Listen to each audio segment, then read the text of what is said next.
Keko Sparks 256. Happy New Year. I think this is my first show this year. Eranga mu entertainment industry nga sikurisewo. This is a celebrity patrol. Tukuletera omwaka ngeri je kutandisemu mu entertainment industry. Eranga banji bafulumize ennyimba, banji abasuubiza okuta ennyimba, banji abasuubiza okutazi singles, zi album zonna tuzirindiridde. N'ennyimba zijja okubanga zikikuba zigendezi wangule kuza award ngezo. Gravity omutujju yafulumiza olimba tusimbudde ngali wamu ne mwami Jemba mumumanyi nnyo atrendinze nowadays ku social media okwo nga n'omukazi yabadde bwomu yagenze mbasatu ne banange sente no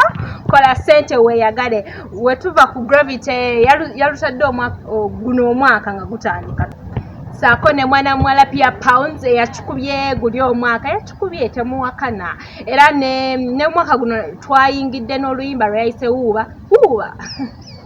Raya tuyingize nago 2022 enziji zibaze gudde bulungi nnyo so use this time bulungi kubanga ate woogwa ogudde nnyo omwaka guno gwe nnyini mwe tusayiningidde Pinky aba TNS I think tukibale nti ayingidde mu guno omwaka n'atukuba oluyimba lwa superstar era telutambudde bubi lwakubanga abantu they are complaining about the voice lwaki bamuyimbisa omwana nga Sheeba yagamba ayina talent ye ali bakiyita versatile ngayimbero ne mukadonka mwagwayo so let's think katuleme kulowooza nti eddoboozi bali mukaka nti it's her talent naye baba bali mukaka obvious case kigenda bakimumenya ye ng'omwana ko she still young ate okuba nti mumugamba ekyo kukola let her sing her voice wekibanga talent ekayimbe nga bwayimba naye we mubanga mukimukaka trust me kigenda kukola ki kigenda kumumenya kigenda muzitoowerera because of course anyway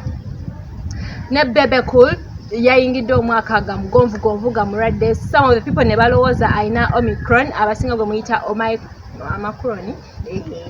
naye n'avaayo n'aclarifyinga n'agamba mbu abadde suffering with malaria not Omicron so ali fine mwena ababeereyo era sometime back yalwalako ne mulowooza covid n'avaayo n'abagamba oba yalina typhoid oba still era yalina malaria so byebyo si mulwadde wa Omicron. Biri abiri mugumu ba presenters abamu tebajja kusigala nga baguyita mwaka gwegumu obviously kale mu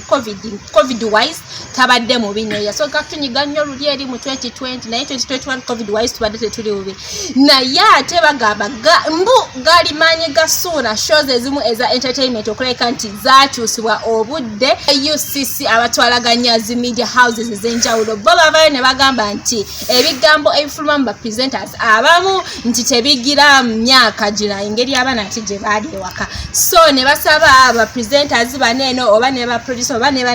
ba directors basobola okulayika nti bakwasaganya ne ba presenters baabwe bakyuse shows zineno abamu kyabawamu obuzibu era nga tunaga nti omuyimbi yagwa shows ezimu walayi bazikuba ekigo mullo tukkirize era kwaviirako n'abamu resigninga TVM Gabriel Tate ya resigninga because obviously banange mazima shows zadde tezikyawakinga like the way the engage zali ziwakinga so abantu ne bamubuuza wa resigninze because of what nagamba agenda kufocusinga ku music career ye ekitali nti abantu bagenda bate bamukyamulaba ku TV abafanzi be bajja babakyamulaba naye nga ye yasazeewo okuba nti afocusinga ku bintu ebirala abinagite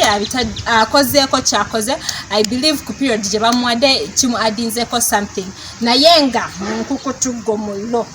gali manyi gasuula nkogedde mawulire amalala omuyimbi Keko tumujjukire nti yali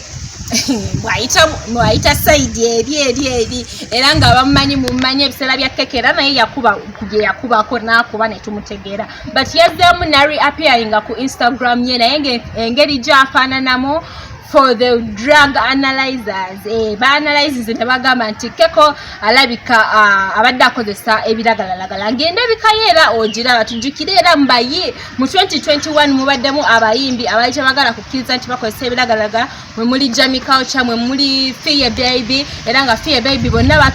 batwalibwa mu rehab era nga they're doing good now kati ne Keko yonna gyali amumanyiko bantu badde bakola kisoboka ne baleka okuba nti bamutereeza ne bamuzza mu mbeera naye ng'ebiragalalagala abayimbi tekyetagisa kunywa ebiragalalagala kukola kukuba hit there are some people abayimba obulungi Nava Gray Irene Ntale they don't use drugs I mean omukulembeze gw'eggwanga yagguddewo amasomero yaggulawo amasomero era nga gatandise ng'ennaku z'omwezi 10 bantu bangi basobodde okuzzaayo abaana baabwe kubanga lwo amasomero agakubyeko ne batuka ekiseera nga n'abazadde n'abaana baabwe babagalirayo ebweru. Kuliko ne ba single mothers, single fathers naye nga bakale wobo ogerageranyiza nnyo ba single fathers tebasufferinga nnyo oba tebahasolinga nnyo nga mukazi era nga waliwo story eyarwaninze ku NTV akawungeze mwami Kasuku n'agiraba n'agyagala era n'avaayo n'afollowinga up n'agamba agenda kuvaayo ayambe omuwala. Omukyalo ono yabadde n'abaana 3 naye nga alinako omwana ow'obuwala ng'ali mu senior yakubiri basasula emitwalo 4. So Kasuku yavuddeyo na offeringa n'agamba agenda bba aclearinga fees za next term ne term ejja that means term eziddako 2 omukyalo ono agenda batasasula era nga omukyalo ono ye yasobodde kuwa muwala we emitwalo 2 ejja pocket money. Omwana n'atusuubiza n'atugamba agenda lyangako 5